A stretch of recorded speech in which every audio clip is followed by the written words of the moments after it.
Hi there, and thanks for choosing the Vonhaus leaf blower and vacuum. I'll guide you through the setup and offer some usage tips. Let's start with assembly. It's quick and easy, and you only need a Phillips screwdriver.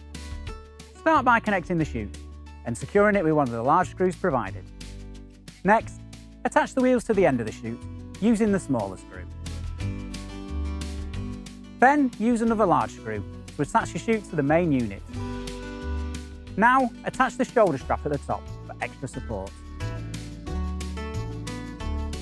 Finally, clip the collection bag to the underside and you're ready to go. If you only wish to use the blower function, feel free to remove the collection bag. Before starting, if you're sensitive to noise, we recommend using ear defenders. Now you're good to go.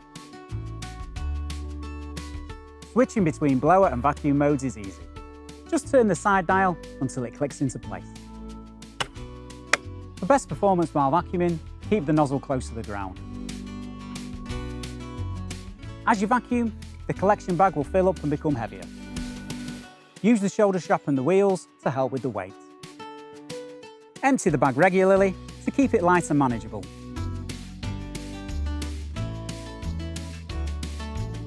If larger leaves get stuck, switch off the machine and shake the chute to clear them. For best results, vacuum only dry leaves. Wet leaves may clog the mulcher. If clogged, turn off, unplug and unclip the bag to clear them. Avoid vacuuming stones and sticks to prevent mulcher damage. Once you're finished, store your leaf blower in a dry, safe place. And that's everything. Now you're all set to use your Vonhaus leaf blower. Happy tidying!